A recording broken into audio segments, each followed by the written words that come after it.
El corazón de la tefilá, de los rezos que nosotros hacemos todos los días, es la amidá. Dicen nuestros sabios, el momento en el cual nosotros nos paramos delante del Creador del mundo y agradecemos, reconocemos, pedimos. Ese es el pináculo, el cenit, el momento en el cual nosotros estamos en el lugar más alto y después empezamos a bajar de ahí. Es muy interesante que la primera bendición de la amidá, nosotros evocamos a los tres patriarcas. Decimos Dios de Abraham, Dios de Isaac y Dios de Jacob. Sin embargo, la primera verajá de la amidá termina diciendo Baruch atah Hashem, bendito tu Dios, Magen Abraham. Termina diciendo el escudo de Abraham. Pregunta el Mayaná Shel Torah, ¿por qué motivo termina la primera bendición diciendo, citando a Abraham Avinu, cuando en verdad al comienzo hablamos de los tres patriarcas? Y dice, ¿por qué? Porque en los momentos finales, al final de los tiempos, en las cercanías del Mashiach, la única mitzvah que vamos a tener en nuestras manos es la mitzvah de Abraham Avinu. Abraham Avinu es Ish HaChesed, una persona entrenada en sacar el foco de él y poner el foco en las personas. Entregado, bondad, Gesed, entrega incondicional. Isaac representa la tefilá, Jacob representa el limut, el estudio, Abraham representa el Gesed. De las tres cosas, la que va a disparar la Geulá, la redención final, va a ser obviamente el Gesed, por eso termina con Magen Abraham. Este va a ser el tema que vamos a intentar introducirnos hoy, la importancia de la mitzvah de Gesed. Quien más, quien menos, todos nosotros somos personas que hacemos Gesed, pero vamos a intentar llevar este Gesed a la excelencia. Cuando una persona abre un negocio, no quiere vender 75 o 80, quiere vender 100. Entonces vamos a intentar ver cómo hacemos nosotros para que este Gesed que tenemos impreso en nosotros como una característica de Am Israel, transmitida de los milenios a través de Abraham Avinu, se transforme en algo excelso, en algo máximo. La leyenda cuenta la famosa historia de Narciso, un personaje mitológico que quedó enamorado de sí mismo mirándose reflejado en un espejo de agua. Y Narciso básicamente es la encarnación, es la representación de lo que no es el Gesed. O sea, Narciso es el ejemplo de la persona que queda enamorada de él, que trabaja solamente para él y por él y no puede atender a las personas que están en torno a ellos. Nosotros estamos en las cercanías de Rosh Chodesh Nisan. Rosh Chodesh Nisan es el momento en el cual nuestro Creador nos sacó de la esclavitud de Misraim. Y ahí nosotros vemos los pesukim que dicen que nuestros hermanos salieron hamushim. El concepto de hamushim, tiene varias acepciones. Unos dicen que salieron uno de 50, otros dicen que salieron uno de cada 5. Pero la palabra hamushim se refiere también, así dicen los midrashim, a que nuestros hermanos salieron armados. Armados no solamente bélicamente para enfrentar las guerras que seguramente sabían que iban a tener, sino armados de mitzvot. ¿Qué mitzvah ellos salieron armados?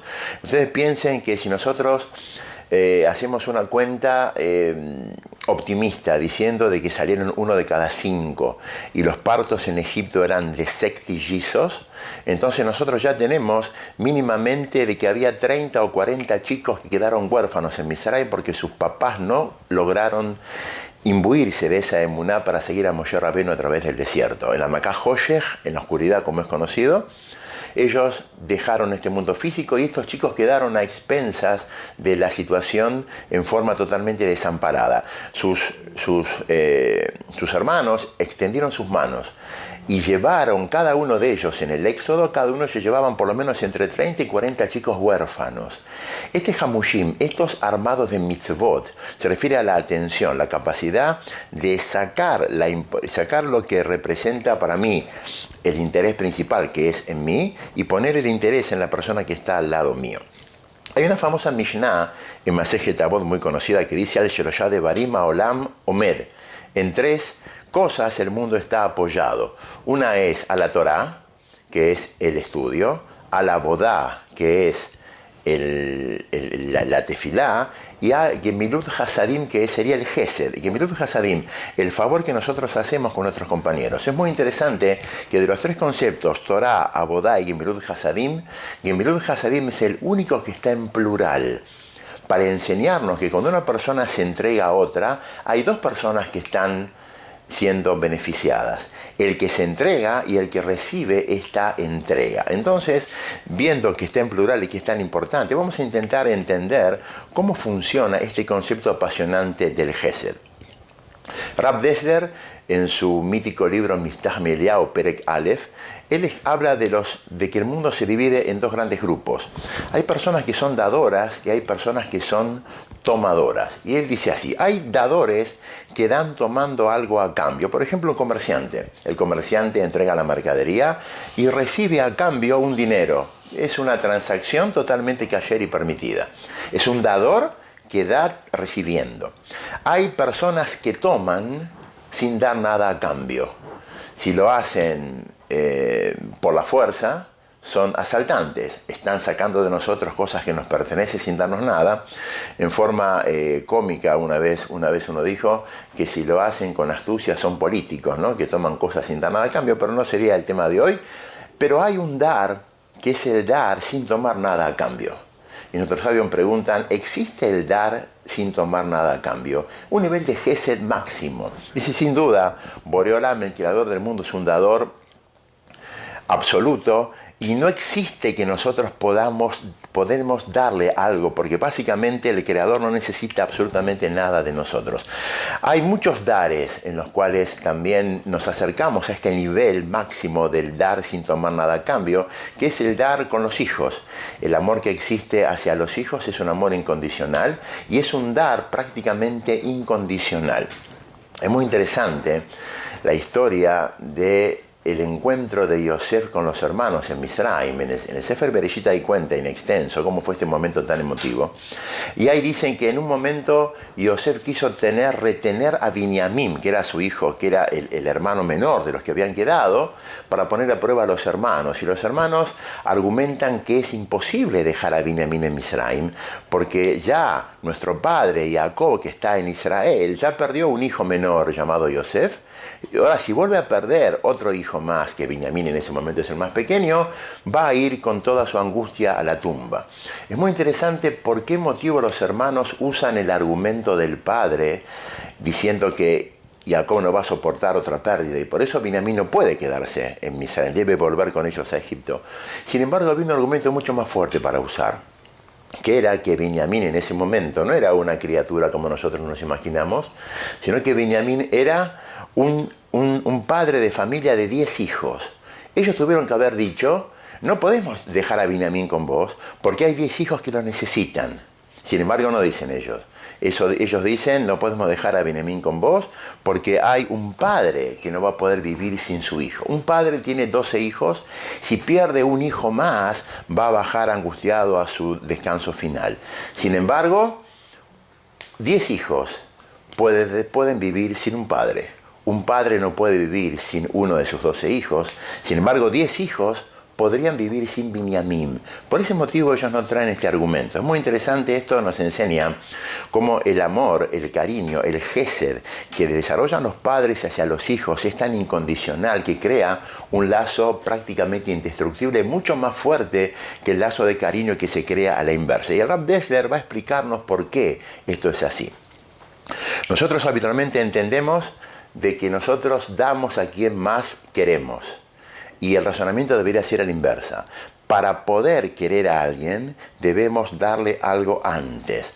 Entonces, aparentemente, el cariño va atrás del dar. El gesed es una especie de pegamento, en el cual cuanto más yo me entrego hacia alguien, más quiero a ese alguien. Por ese motivo, en las relaciones conyugales, en las cuales a veces las situaciones no son tan simples y psicológicamente son muy delicadas, habitualmente cuando las personas traen argumentos de quejas contra sus parejas, la primera pregunta que un orientador, que un terapeuta debería hacer es si hace mucho que no hace algo por su pareja. O sea que aparentemente el hacer algo por nuestras parejas crearía un pegamento, o sea, el amor iría atrás de la dirección en la cual ocurre ese gesed. Rav Dessler trae en Miftah Eliyahu un ejemplo que ocurrió en la Shoah muy interesante. Él dice que él vio con sus ojos una situación familiar impactante. Una parejita que tenía una criatura de meses vivía en una aldea al norte de Bruselas, en Bélgica. En esta aldea una mañana la mamá abandonó el lugar yendo en busca de alimentos en la mitad de la guerra y el papá quedó solo con esta criatura a cargo. Avisaron que los nazis y Max Schumann estaban ingresando al lugar y había que desocuparlo rápidamente. Así hicieron, el papá tomó a su hijo pequeño de meses en brazos y escapó a los bosques. A la noche, cuando la mamá volvió a la aldea, encontró la aldea totalmente devastada. No había cosa sobre cosa, ladrillo sobre ladrillo. Los nazis se habían pasado y habían avasallado con todo lo que habían encontrado a su paso.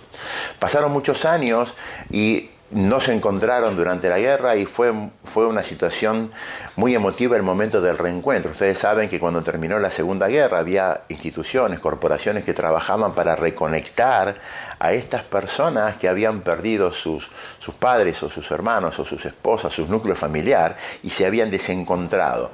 Entonces ellos trabajaban para volver a reconectar estas familias y Rav Dessler dice: yo fui testigo del reencuentro de este papá con este chico que ya no tenía meses, que ya era una criatura de 6, 7 años, con su esposa, con su madre. Fue un momento muy emocionante, pero pasó algo muy llamativo. El cariño que había entre la criatura y el padre era mucho más fuerte que el que había entre la criatura y su mamá. Y él pregunta, ¿no podemos nosotros pensar de que esta mamá había olvidado o había dejado de reconocer a su hijo? Era su hijo. Por más que hacía 6 años que no lo veía, ella percibía que era su hijo y realmente era una situación muy, muy, muy fuerte. Sin embargo, el cariño que había entre el padre y el niño era mucho más fuerte. ¿Por qué? Porque durante 6 años el padre le dio cosas a esta criatura. Le dio protección, le dio comida, dio la vida por él. Como le dio cosas todo el tiempo, hizo gesed con él todo el tiempo, el cariño entre el padre y la criatura se fortaleció. En cambio, la mamá, por razones de fuerza mayor, perdió 6 años de dar a esta criatura. Vemos acá, Rav concluye la idea diciendo de que el cariño va atrás del dar. Cuando nosotros hablamos de gesed, de bondad, de entrega y asistencia a nuestros hermanos, estamos hablando de un componente que es el pegamento básico para disparar cariño entre las personas. Ahdud, de Bekut, unión. Cuando nosotros estudiamos gesed, entonces estamos trabajando para querer a nuestros compañeros, Am Israel, Israel Alvin Zelazé, cada uno somos responsables por el mundo de cada uno y uno de ellos. Ahora bien, como dijimos al comienzo, todos nosotros hacemos gesed, pero vamos a intentar ver cuáles son los 3 puntos más interesantes que transformarían nuestro gesed en un gesed realmente maravilloso, que sería el objetivo final.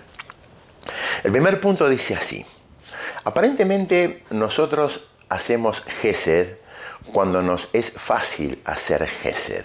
O sea, que si hoy yo me levanté con un día muy lindo y realmente las cosas me pasaron de acuerdo a lo que yo soñé y estuvo todo fantástico, mi salud, mi familia, económicamente, las noticias, el clima, todo hoy me cerró. Entonces, si a la noche vienen a buscarme a mí, me necesitan, yo les voy a decir, la verdad, me alegro por ustedes, cayeron en el mejor día. Pueden contar conmigo porque hoy yo realmente estoy muy bien. Y hoy pueden contar conmigo. Entonces, habitualmente cuando la persona no tiene aspectos de su día que no le cerraron, no está anímicamente para entregarse al que tiene enfrente de él. Entonces vamos acá a sacar un klal, una regla muy interesante con ejemplos prácticos. El ejemplo dice así: una morá de una kitá, imagínense ustedes kitá Dalet, kitá He, chicos de 7, 8 años, 9 años, una morá debe entrar a esa kitá con todas sus pilas prendidas. Debe entrar con la mejor sonrisa, debe acariciar la cabecita de los chicos, colocar notas en los cuadernos, darles ánimo, hacer tefilá con ellos con alegría. Sin embargo, nuestra morá no pasó una noche como ella soñaba. La noche anterior, la morá tuvo una discusión muy fuerte con su esposo, había deudas económicas muy importantes en la casa, problemas con los suegros. Imagínense ustedes una situación cuasi dramática en la cual nada le cerraba a esta morá. A la mañana siguiente, la morá se levanta, suena su despertador a las 7 de la mañana. ¿Y cuánto tiempo nosotros tardamos en volver a reprogramar, en volver a tener en nuestras mentes los acontecimientos del día anterior? Segundos. Se sienta en la cama, va a hacer modéaní y automáticamente va a recordarse la noche difícil que pasó en su casa.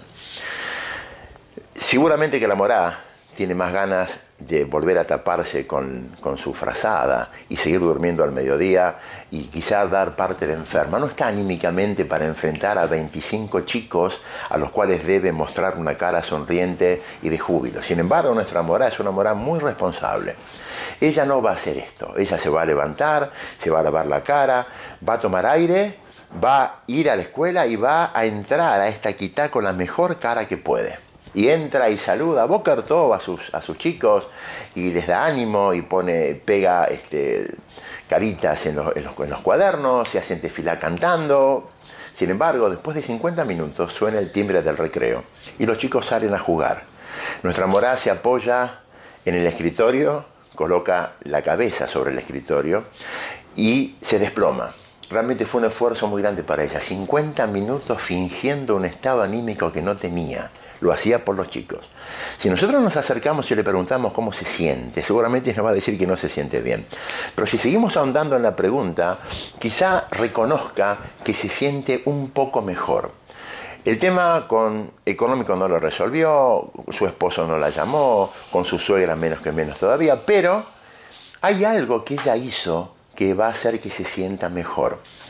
Ella dio lo que no tenía para dar. Dio contención a los chicos, dio sonrisa a los chicos, dio ánimo a los chicos, cuando ella no tiene ninguna de estas tres cosas. La regla dice así: cuando nosotros damos lo que no tenemos, adquirimos para nosotros esa cosa que nosotros dimos. Entonces, aparentemente, este primer punto de decir, de que cuentan conmigo solamente si anímicamente estoy para ayudarlos, esto podría ser un error.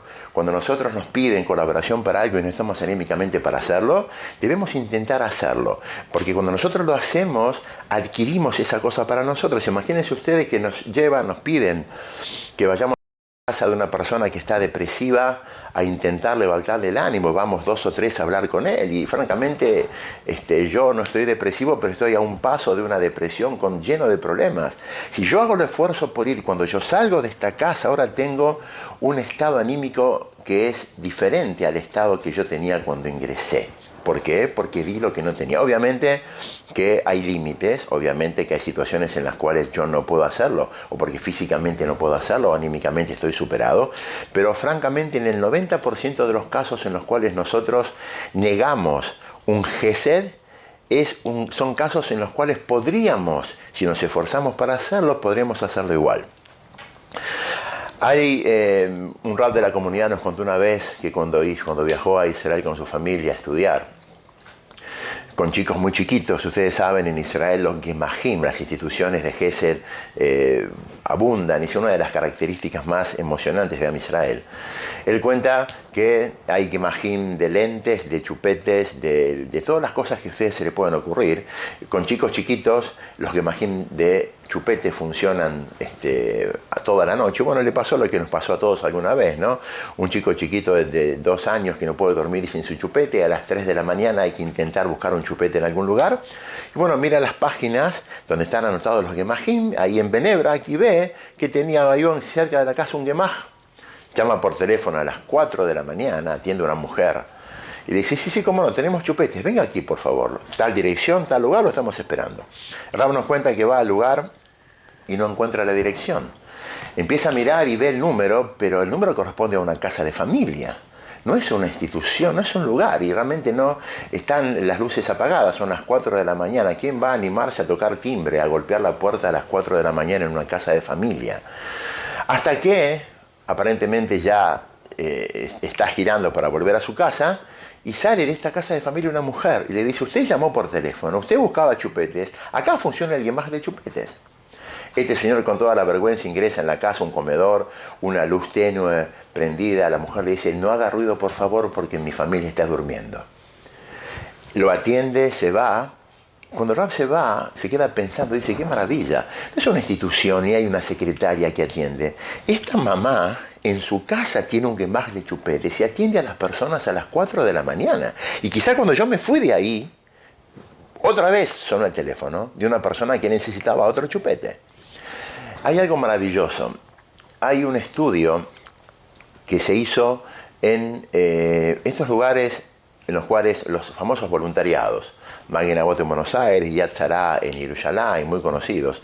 Estas personas que donan su tiempo y donan su esfuerzo totalmente ad honorem, sin ningún tipo de lucro. Hay un estudio que comprueba de que el porcentaje de crisis de pánico y cuadros de desequilibrio emocional y depresivos es insólitamente menor en este grupo de voluntariados. Aparentemente, ¿por qué? Los voluntarios quizás se comprometen a ir a visitar a un anciano, a una anciana en un geriátrico 2 o 3 veces por semana a leerle un cuento o a acompañar a una persona a pagar los impuestos. No todos los días tienen ganas de hacer esto. Son personas que se levantan a veces con los días no tan fáciles, pero son personas responsables que asumen compromisos. Y ellos asumieron ir 3 veces por semana, media hora, sentarse con el anciano a leerle un cuento. Entonces, ellos dan lo que no siempre tienen ganas de dar ni ánimo para dar. Increíblemente adquieren para ellos algo maravilloso. El porcentaje de desequilibrios emocionales, esto es estadístico, es menor en este grupo etario. Y esto viene un poco a cerrar el primer concepto que intentamos transmitir. Habitualmente deberíamos estar preparados para dar cuando la cosa no es tan simple o no nos cierra las condiciones para que lo hagamos en la práctica. Uno de los ejemplos para cerrar este primer punto de los 3 que vamos a intentar desarrollar hoy es el ejemplo de Noaj. El mundo es destruido por Batimalea Ares jamás, así dicen los Pesukim, por rapiña, por secuestro, por asesinato, por adulterio. Son todas situaciones en las cuales la persona piensa en él y no piensa en el que está enfrente. Son todas situaciones de falta de Gesed. Y el mundo debe ser reconstruido ahora. ¿Cómo se reconstruye la falta de Gesed? Con un Gesed por encima de la lógica. Un año entero, Noaj está en su teba, en su arca, alimentando a los animales en horarios insólitos y postergando sus necesidades y de su familia, de sus hijos y de su esposa y sus nueras. Esta entrega incondicional por encima de la lógica es lo que termina equilibrando la balanza y un año después Noaj va a bajar en el monte Ararat, como traen los Pesukim, para empezar una generación nueva. El punto 2, para intentar transformar nuestro Gesed en un Gesed máximo, dice así: aparentemente nosotros damos cuando entendemos que el receptor es meritorio para recibir. O sea, todo el tiempo que yo veo que la persona que me necesita es alguien que merece la ayuda, yo atiendo. Si yo veo que esta persona no merece la ayuda, yo me abstengo. Ustedes saben que la Torá empieza con Gesed y termina con Gesed. ¿Con qué Gesed empieza? Empieza con el Gesed de vestir a los desnudos. Después de haber comido del árbol prohibido, Adán y Javá perciben su desnudez. Ahora Boré Olam va a vestirlos. Y termina con Gesed, que es la Keburá, el entierro de Moshe Rabbenu. Dios se ocupa de enterrarlo en un lugar que está escondido, que no lo vamos a conocer jamás. Es muy interesante el primer Gesed, el Gesed que Hashem hace como Adán y Javá. Ingresaron al Gan Eden, al paraíso terrenal, recibieron la orden de comer y cuidar todo menos del árbol del conocimiento que estaba en el centro del jardín. Y ellos comen. Cuando comen, perciben su desnudez, y ahora cuando comen reciben sobre sí el decreto de expulsión. Después que reciben el decreto de expulsión, ahora está escrito que Hashem les hizo ropas de or, de cuero. Los vistió. ¿Cuándo los vistió? Después que los expulsó. O sea, una vez que se enojó con ellos, que decretó la expulsión del Gan Eden al mundo físico, en esa situación de enojo, ahora Boré Olam va a vestir a los desnudos. Aparentemente entonces no eran personas que merecían el Gesed, sin embargo Hashem hace el Gesed con personas que no merecen el Gesed.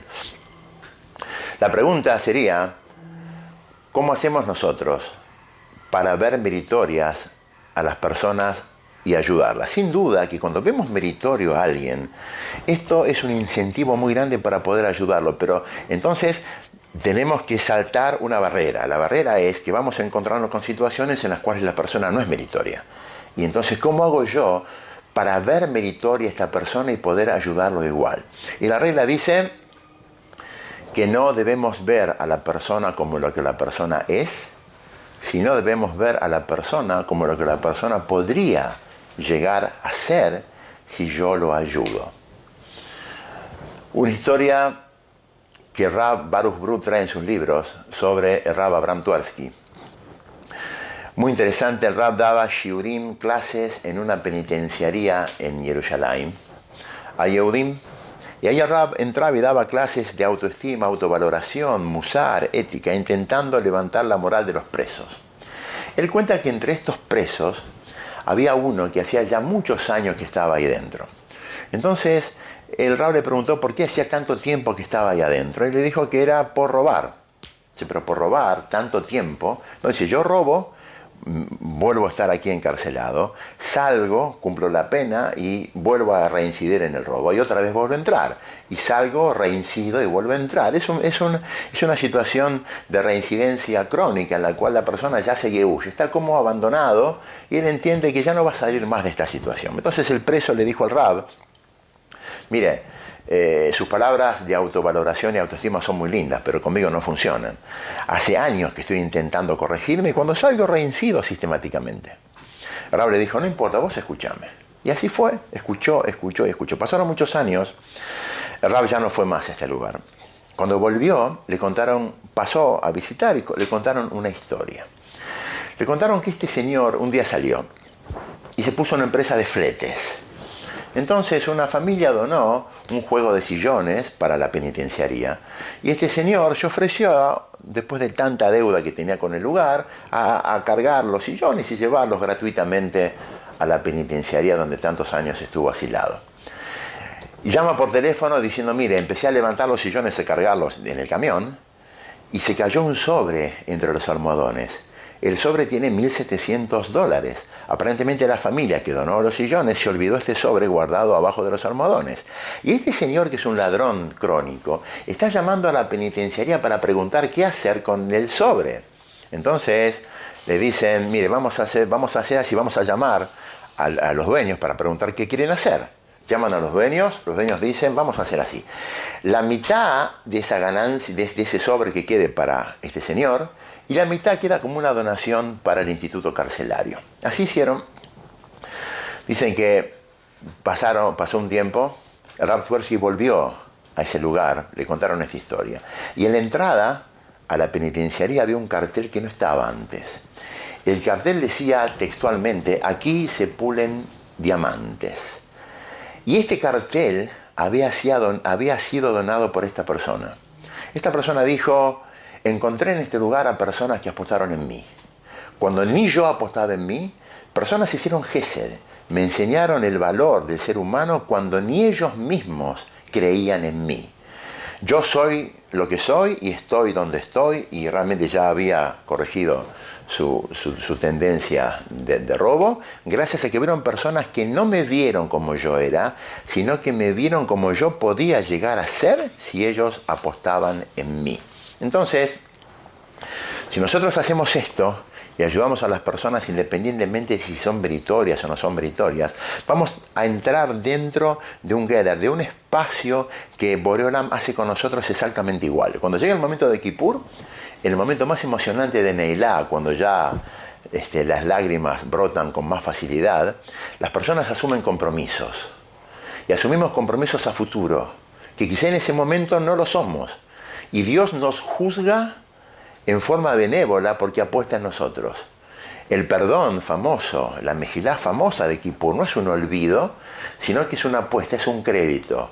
Dios apuesta que nosotros vamos a ser capaces de corregirnos. En el famoso episodio del Geta Egel, en el cual hay un decreto de exterminio del becerro de oro sobre el pueblo entero, el pueblo es salvado porque Dios apuesta que si tienen un líder como Moshe van a poder cambiar. Todas las situaciones estas son maravillosas porque nosotros estamos terminando evaluando a la persona no por su realidad actual, sino por lo que puede llegar a transformarse en un ser fantástico siempre y cuando nosotros hagamos gesed con él.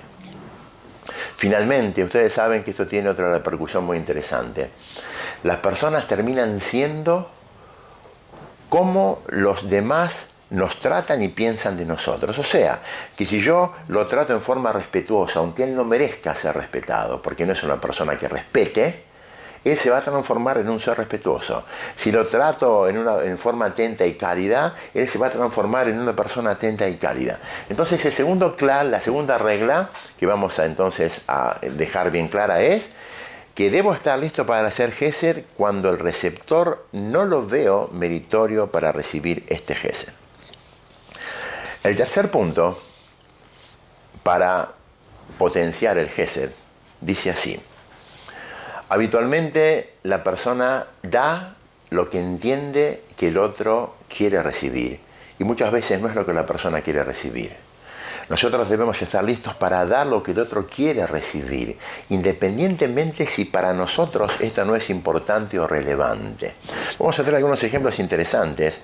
Imagínense ustedes en las relaciones conyugales, en todos los temas que tienen conexión con Shalom Bayit, ese punto es muy importante.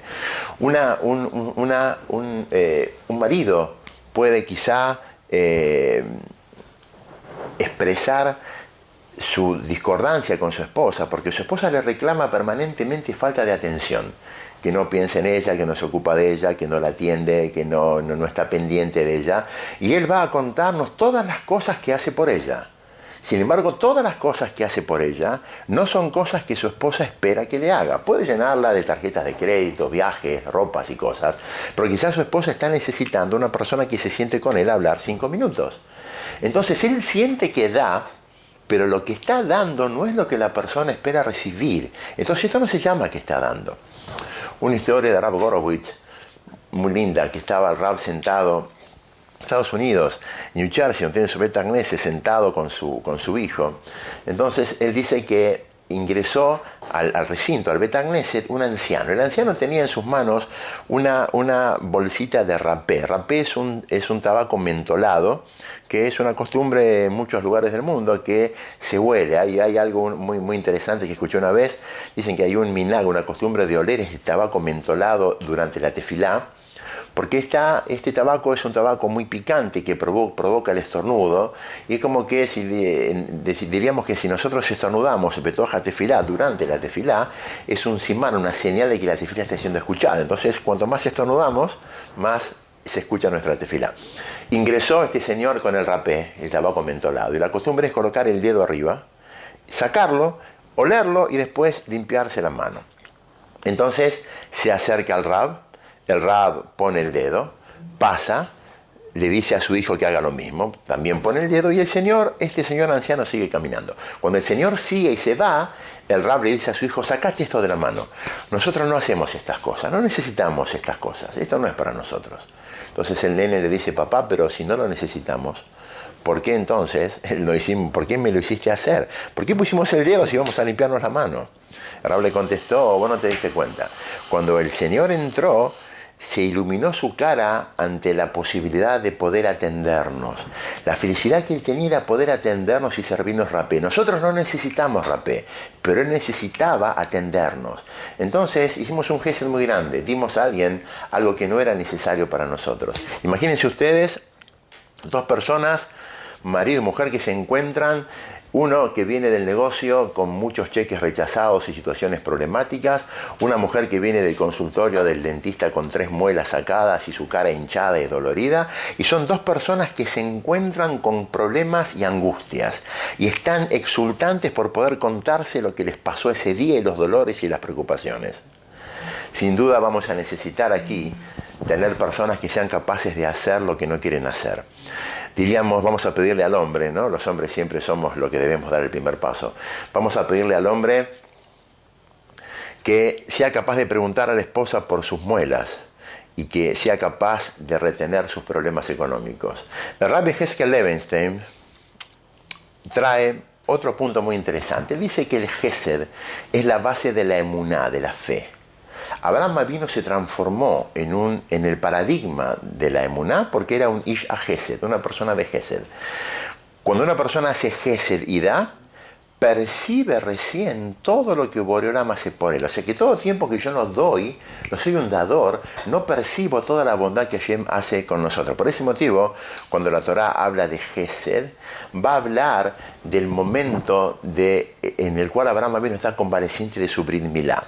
Abraham Avinu es Ish HaGesed, es el paradigma, es la punta angular que va a transmitir este concepto para las generaciones futuras.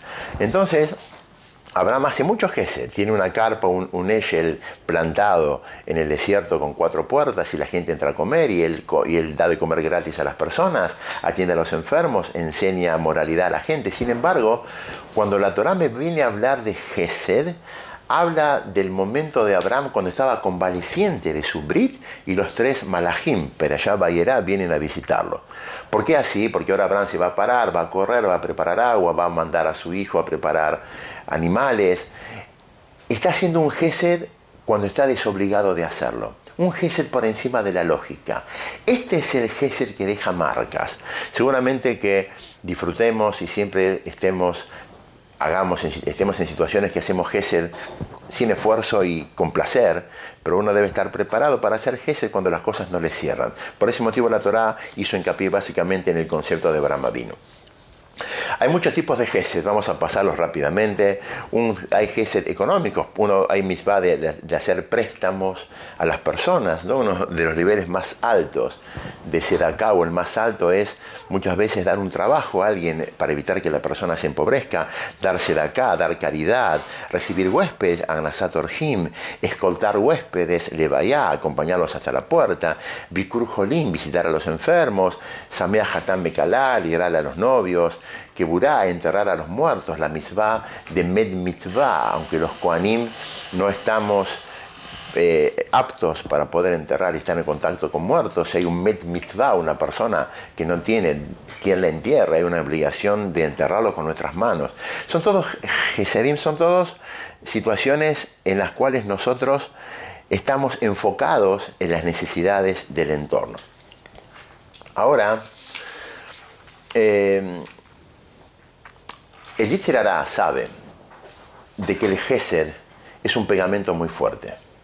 Hay una forma de destruir este pegamento, aunque nosotros ya el gesed fue realizado. ¿Cómo se puede destruir un gesed cuando el gesed ya fue hecho? Es una pregunta muy interesante. La Torá nos cuenta el caso de Abraham Avinu, Isaac y Sarai Menú. Abraham recibe la 10ª prueba, la más difícil, llevar a Isaac, a su hijo único, a los 99 años, a sacrificar al monte Moriah. Isaac tiene 37 años, no es una criatura. Sin embargo, él no se niega, camina junto con su padre a esta situación tremenda que está especificada en la Perashá Lech Lecha.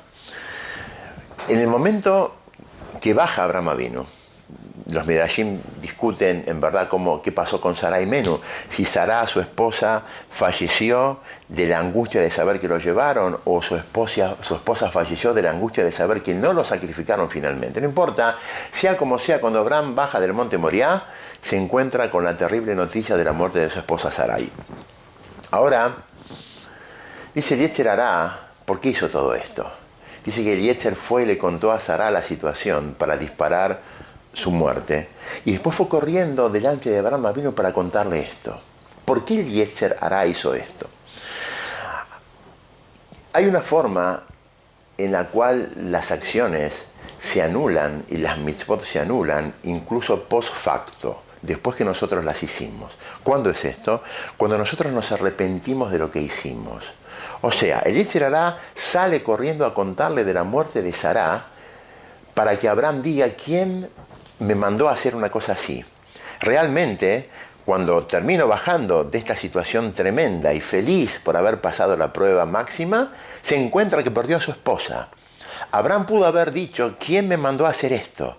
Si Abraham se arrepentía de su acto, le mafrea hacia atrás, todos los ejudíos, todos los méritos de la Kedat Isaac se anulaban. Ustedes saben que la mucha o poca emuná que nosotros tenemos básicamente es un regalo pasivo de este Abraham Avinu, de este personaje increíble, con su acto de la Kedat Isaac. Pero Abraham es Abraham. Él no se arrepiente, sino que automáticamente dice el pasuk Belibkotá, la llora y le cuesta llorar, y ya está pensando en una pareja para su hijo Isaac. Hay una historia real que cuentan de una pareja que vivía en Bnei Brak. Esta pareja recién casada fue a vivir a Bnei Brak y vivía en forma lindante a una pareja de ancianos, muy ancianos, que vivían solos, que necesitaban atención médica permanente y que sus hijos vivían en Jerusalén, a 70 kilómetros de Bnei Brak. Dicen que una vez los hijos fueron a visitar a sus padres ancianos y bueno, se animaron y golpearon la puerta de esta parejita recién casada que vivía al lado de los papás y se presentaron y le dijeron, mire, nosotros vivimos lejos, venimos una vez por semana o cada 10 días, no es fácil venir con la actividad laboral, no queremos molestarlos, solamente pedirles que si mis padres lo necesitan, puedan golpear la puerta para pedir cosas simples. Espero que no los compliquen demasiado. Esta pareja obviamente dijo que sí, por favor, lo que sus padres necesiten, estamos acá para ayudar, cuentan con nosotros. Fantástico. Pasaron los días y esta pareja de ancianos empezó a tener necesidades.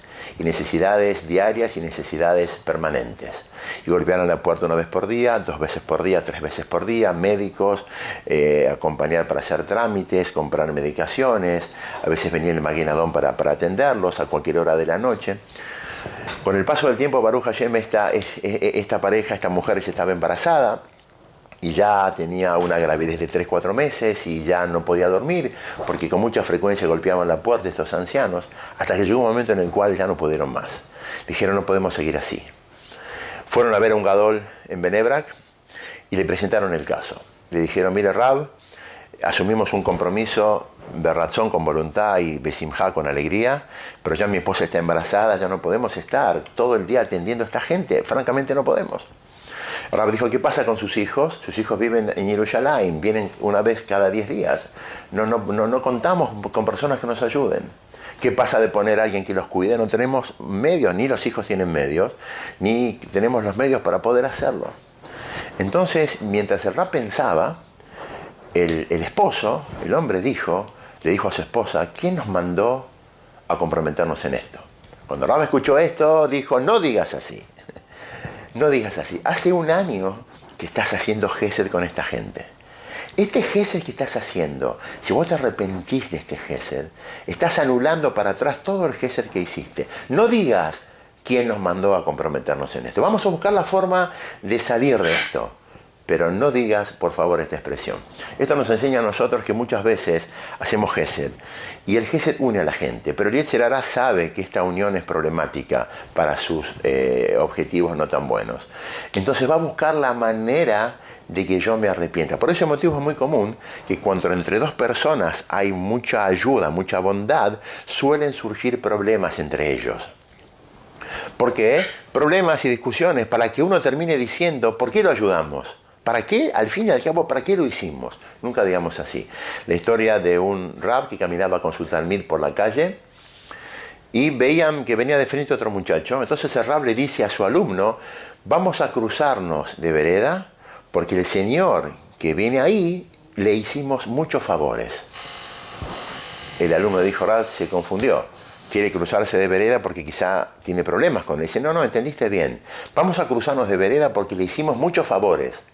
Al ser que le hicimos muchos favores, seguramente que algo va a pasar en el cruce para que yo piense de él, o que no me saludó como yo me merecía, o que esperaba otra cosa de él, o él va a mirar, no se va a dar cuenta que paso al lado de él.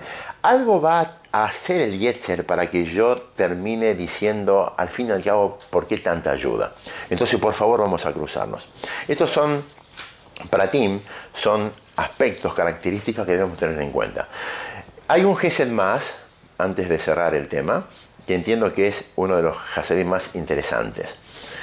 Dicen Hazal, nuestros sabios, que cuando vayamos al Shamaim dentro de 120 años, al cielo van a recibirnos con todos los honores y con canastas hermosas de frutas y oro y plata y recompensa por muchas misbot y gesed que nosotros hicimos.